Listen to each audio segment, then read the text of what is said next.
അപ്പോൾ നമസ്കാരം, food and travel ഹബിൻ്റെ മറ്റൊരു വീഡിയോയിലേക്ക് എല്ലാവർക്കും സ്വാഗതം. ഞാൻ സുനിൽ, ഞാൻ സഞ്ജു, വരുൺ, വിജിത്, അരുൺ. ഇന്ന് നമ്മുടെ ഇവിടെ രണ്ട് പുതുമുഖങ്ങളുണ്ട്, രണ്ട് പ്രവാസികളും കൂടി ഉണ്ട്. ഞങ്ങൾ ഇന്നൊരു കുക്കിംഗ് വീഡിയോ ആണ് ചെയ്യാൻ പോകുന്നത്. നമ്മൾ ചെയ്യാൻ പോകുന്നത് എന്താണ് സഞ്ജു? ബീഫ് പെരളൻ. നമ്മുടെ ചീഫ് കുക്ക് സഞ്ജു ആണെന്ന്. അപ്പോൾ നമുക്ക് പോയി നോക്കാം ബീഫിലേക്ക്. അതിൻ്റെ മുന്നേ ഞങ്ങളെ ചാനൽ സബ്സ്ക്രൈബ് ചെയ്യാത്തവർ വേഗം സബ്സ്ക്രൈബ് ചെയ്യുക. അപ്പോൾ പോയതാ.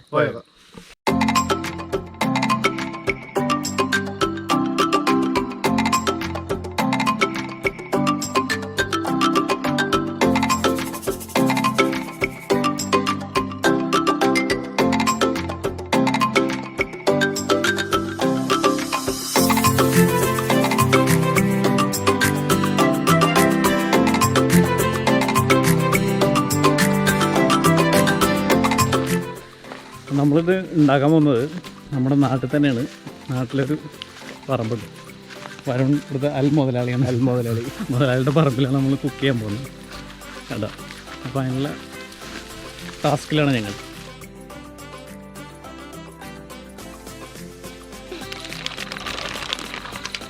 ഇത് നമ്മളൊരു 2 കിലോ ബീഫ് വാങ്ങിച്ചു കൊടുത്തിട്ടുണ്ട്. ബീഫൊക്കെ ഒന്ന് കഴുകിയിടുക. ഒന്നുകൂടി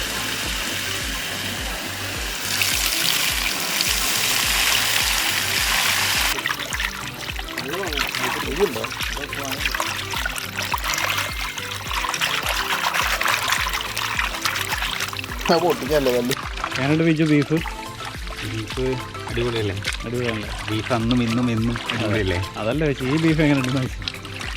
ബീഫ് അടിപൊളിയാ. ഈ ബീഫ് എങ്ങനെയുണ്ടെന്ന് നമുക്ക് വെച്ചുണ്ടാക്കിയിട്ട് കഴിക്കുമ്പോൾ അറിയാം. അതാണ്. അപ്പോൾ നമ്മളീ ബീഫ് നന്നായിട്ട് കഴുകിയിട്ടുണ്ട്. 5-6 പ്രാവശ്യമൊക്കെ കഴുകി കഴിഞ്ഞു. എന്നിരുന്നാലും ഒന്നുകൂടെ ഒന്ന് ഉഷാറാക്കാൻ വേണ്ടിയിട്ടാണ്. അപ്പോൾ അതിൽ ഒരു ഇതൊക്കെ പോയി കഴിഞ്ഞല്ലേ ബിജു? ക്ലിയർ ആയില്ലേ? ഏകദേശം ക്ലിയർ ആയിട്ടുണ്ട്. ഓക്കെ. അപ്പോൾ നമ്മൾ നന്നായി കഴുകിയെടുത്തിട്ടുണ്ട്.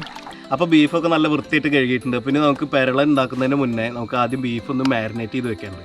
അപ്പോൾ അതിൻ്റെ പരിപാടികൾ നോക്കാം. ആദ്യം നമുക്ക് കുറച്ച് മഞ്ഞൾപ്പൊടി ഇടണം. ഒരുപാട് വേണ്ട, കാരണം ഇനി ഉള്ളി വാട്ടുന്ന സമയത്ത് മഞ്ഞൾപ്പൊടി വേറെ ഇടുന്നതാണ്.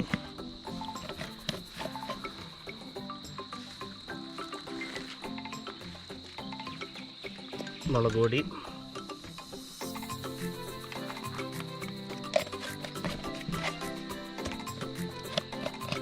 കുറച്ച് മല്ലിപ്പൊടി,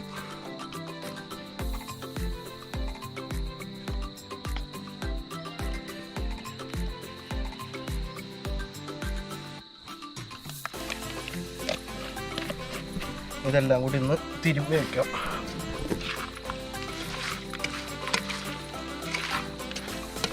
ഉപ്പ് കൂടി ചേർക്കാം. ഉപ്പിൻ്റെ അളവൊക്കെ എങ്ങനെ ഒക്കെ പരിചയം ആണല്ലേ?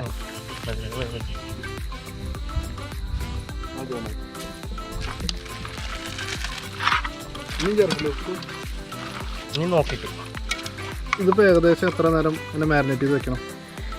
ഒരു അരമണിക്കൂർ. ഇതിൽ ശരിക്കും മെയിൻ ഇൻഗ്രീഡിയൻ്റ് എന്താ? അത് ഈ പെരട്ടിൽ മെയിൻ ആയിട്ടുള്ള സാധനം വെളിച്ചെണ്ണയും വേപ്പിൻ്റെയും. അതെ, ഗ്രേവി അല്ല. തിക്കായിരിക്കും. തിക്കല്ല, ഡ്രൈ ആയിരിക്കും.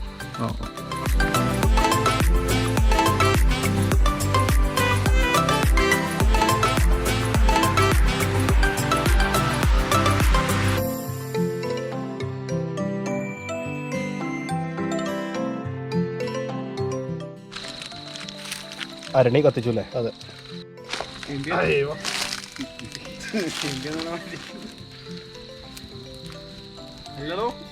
കല്ലൊന്നും വേണ്ട അടുപ്പിന്.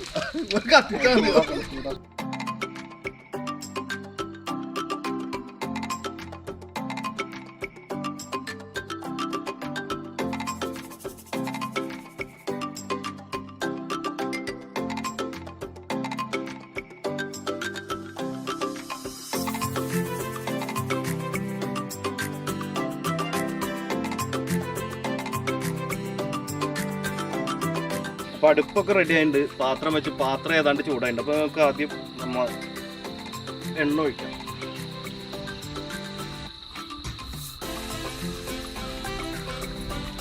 എണ്ണ ഒഴിച്ചില്ല. അപ്പോൾ നമ്മൾ 2 കിലോ ബീഫാണ് ഉണ്ടാക്കുന്നത്. അപ്പോൾ എനിക്ക് ഒരു തേങ്ങ ഫുള്ള് കുലുകുലാന്ന് അരിഞ്ഞിട്ടുള്ള തേങ്ങ. അല്ല, അരമുറി അവൻ്റെ വായിലെത്തി ബാക്കി അത് തേങ്ങ വലുതായിരുന്നു. അപ്പോൾ അത് അളവ് ഈക്കലാന്നുണ്ട്. അപ്പോൾ തേങ്ങാക്കൊത്ത് ചൂടായ വെളിച്ചെണ്ണയിലേക്ക് ഇടുകയാണ്. ആരപ്പുറത്ത് തവിക്കുക.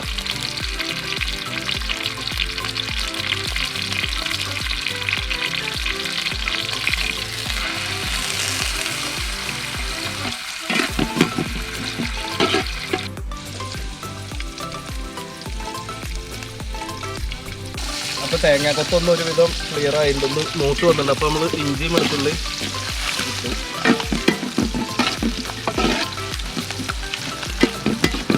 ഫയർ കൺട്രോൾ വിളിക്കണം.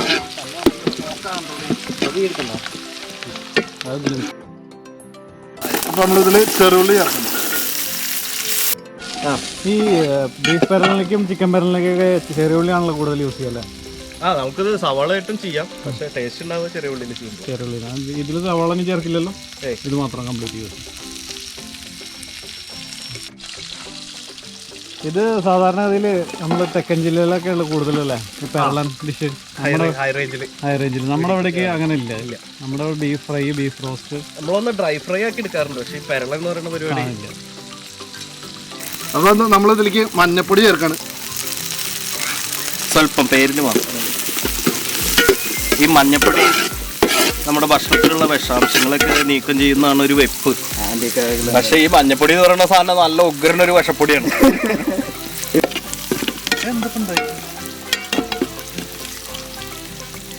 നമ്മളിപ്പോൾ ഒരു 3/4 മണിക്കൂർ മസാല വരച്ചിട്ട് വെച്ച ബീഫാണ്. നമ്മൾ ഇതിലേക്ക് ഇപ്പോൾ നമ്മൾ ബീഫൊക്കെ ഇട്ടു. ഇനിയിപ്പോൾ എന്തെങ്കിലും അതിൽ ചേർക്കേണ്ടതുണ്ടോ? ഇനി നമുക്ക് ബീഫ് ഒന്ന് വെന്തതിന് ശേഷം കുരുമുളക് പൊടി, ഗരം മസാല ഒക്കെ ചേർക്കാം. അപ്പോൾ എത്ര നേരം എടുക്കും? ഏകദേശം ഒരു 1.5 മണിക്കൂർ. ഇതേ തീയിൽ ഇടുന്നത്. നമുക്ക് അടച്ച് വെക്കണല്ലോ, അടച്ച് വെച്ചില്ലെങ്കിൽ വെള്ളം പറ്റും. വെള്ളം പറ്റിയാൽ അടിയും. ഇതിങ്ങനെ ഇടയ്ക്കിടയ്ക്ക് ഇളക്കി കൊടുക്കണോ? ഇടയ്ക്കിടയ്ക്ക് വേണ്ട, കുറച്ച് നേരം മൂടി വയ്ക്കണം, എന്നാലേ അത് പെട്ടെന്ന് വെന്ത് കിട്ടും. എന്നിട്ടൊരു 10 മിനിറ്റ് കൂടുമ്പോൾ ഒന്ന് ഇളക്കി കൊടുക്കണം. ഓക്കെ. വിജു ഒരു പെർഫെക്റ്റ് കുക്ക് ആകുന്നുണ്ടല്ലേ? ഇളക്കല് കണ്ടറിഞ്ഞൂടെ? പ്രവാസ ജീവിതത്തിന്റെ ഗുണങ്ങളാണൊക്കെ. അധികം ഇളക്കണ്ട, ഇടയ്ക്കൊന്ന് നോക്കണം. അപ്പോൾ ബീഫിൻ്റെ വെള്ളമൊക്കെ ഇറങ്ങി ഒരു വിധം ബീഫ് വെള്ളം ആയിറങ്ങി. എന്താ മണല്?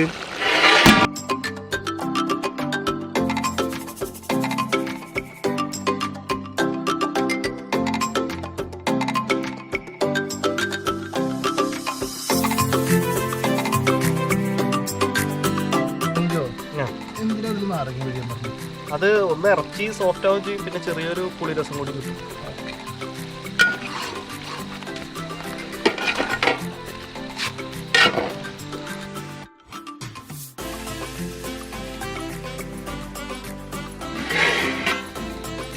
എന്തായി പരുവം?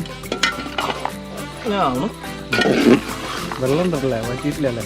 നമ്മൾ ചെറുതീയിൽ വേവിക്കണ കാരണം വെള്ളം അങ്ങനെ സ്റ്റേബിളായിട്ടാണ് വെക്കുന്നത്. സ്ലോ കുക്ക് ചെയ്ത മീറ്റുകൾക്ക് ഒരു പ്രത്യേക ടേസ്റ്റ് ആയിരിക്കും. വേണ്ട, എണ്ണ തെളിയാൻ തുടങ്ങിയിട്ടുണ്ട്.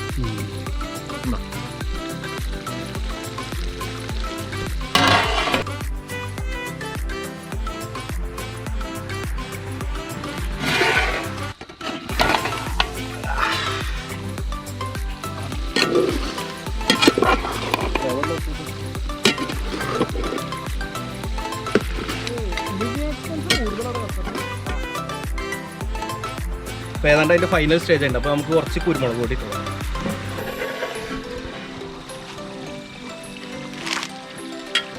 നമ്മൾ നേരത്തെ പറഞ്ഞ പോലെ ഇപ്പോൾ സമയം 6:30 ആയിട്ടുണ്ട്. അപ്പോൾ ഏകദേശം ലൈറ്റിങ്ങിൻ്റെ ചെറിയ പ്രോബ്ലം ഉണ്ട്. അപ്പോൾ സ്വല്പമൊക്കെ കറക്റ്റ് ഇട്ടോന്നില്ല.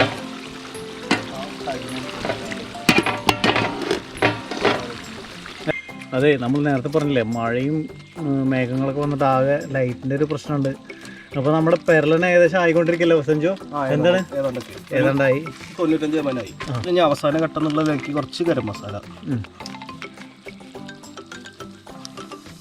അപ്പോൾ ഇതെല്ലാവർക്കും ട്രൈ ചെയ്യാവുന്ന ഒന്നാണ്. നമ്മൾ വീട്ടിൽ ഗ്യാസ് സ്റ്റൗവിലൊക്കെ ആണെങ്കിൽ അത്രയും സമയം എടുക്കില്ല അല്ലേ? കുറച്ചും കൂടെ ഒക്കെ പെട്ടെന്ന് തന്നെ ആവും. കുറച്ച് പെരിഞ്ചീരകം കൊണ്ടുപോടാ. പെരിഞ്ചീരകം ഇട്ടു. ശേഷം കറിവേപ്പില.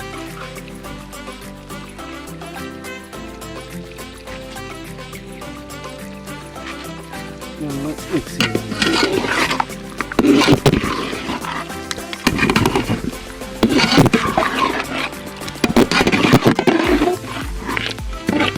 അപ്പോൾ നമ്മൾ ഈ ലൈറ്റിൻ്റെ കാര്യം പറഞ്ഞല്ലോ, അതുകൊണ്ട് തൽക്കാലം നമ്മൾ ഇനി കഴിക്കുന്ന സീനൊക്കെ കാണിക്കാൻ പറ്റുമെന്ന് അറിയില്ല. സെറ്റാണെങ്കിൽ ചെയ്യാം. നമുക്ക് എന്തായാലും നോക്കാം. ഇത് കഴിഞ്ഞാൽ വാങ്ങിക്കാറായില്ലേ? അപ്പോൾ നമ്മുടെ ബീഫ് പെരളൻ ആയിട്ടുണ്ട്. അവിടെ ലൈറ്റിൻ്റെ ചെറിയ പ്രശ്നമുണ്ട്. അപ്പോൾ അതുകൊണ്ട് ഞങ്ങൾ അതിൻ്റെ 10 രൂപ ഇട്ടിട്ടുണ്ട്. അവിടെ നിന്ന് മാറി നിന്നിട്ട് കഴിക്കാൻ നോക്കുകയാണ്. കഴിച്ചിട്ട് ടേസ്റ്റ് ചെയ്തിട്ട് എങ്ങനെയൊന്നും പറയാം.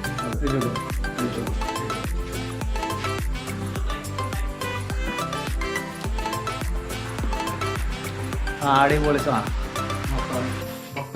തേങ്ങാക്കൊത്ത് പൊളിച്ചിട്ടോ കയറിയിട്ടുണ്ട്. മസാല പറഞ്ഞിട്ട് സഞ്ജു പറഞ്ഞോ, നീ ഉണ്ടാക്കിയാണെങ്കിലും 2 വാക്ക് പറയാം.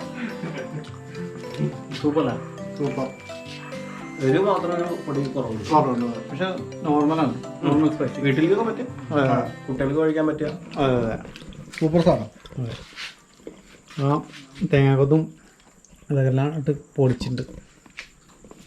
കുരുമുളക് പൊടി ലാസ്റ്റ് ഇട്ടില്ലേ, അങ്ങനെ അറിയേണ്ടി വരാം. അടിപൊളി. അപ്പോൾ നമ്മുടെ ബീഫ് പെരളൻ ബീഫ് പെരളൻ ഞാൻ ബീഫ് വരട്ടി തന്ന മാവിൽ വരണം. ബീഫ് പെരളൻ കഴിച്ചു. അടിപൊളിയാണ് സംഭവം. സൂപ്പർ. ചെറിയൊരു ലൈറ്റിങ്ങിന്റെ പ്രശ്നം ഉണ്ടായിരുന്നു അവസാനത്തോട് വെച്ചിട്ട്. അതിന്റെ ഇടയ്ക്ക് സൂര്യാസ്തമയം മാത്രമല്ല, അതിന്റെ ഇടയ്ക്ക് മഴക്കാറും കൂടി കയറി. നമ്മൾ നല്ല ചാലഞ്ചിങ് ആയിരുന്നു. എന്നിരുന്നാലും കുറച്ച് മെയിൻ ടാസ്ക് പറഞ്ഞാൽ 3-3.5 മണിക്കൂർ നിൽക്കേണ്ടി വന്നില്ല കീൻ്റെ കൂടെ. അതിൻ്റെ കാണാണ്ട് വേറെ അത്യാവശ്യം നന്നായിട്ട്. അപ്പോൾ എന്തായാലും ഞങ്ങളെ വീഡിയോ ഇഷ്ടമായെന്ന് കരുതുന്നു. അപ്പോൾ ഇത് കൂടുതൽ വ്യത്യസ്തമായ വീഡിയോകളായിട്ട് വീണ്ടും കാണാം. അതുവരേക്കും വീണ്ടും സന്ധിക്കും വരേക്കും വണക്കം.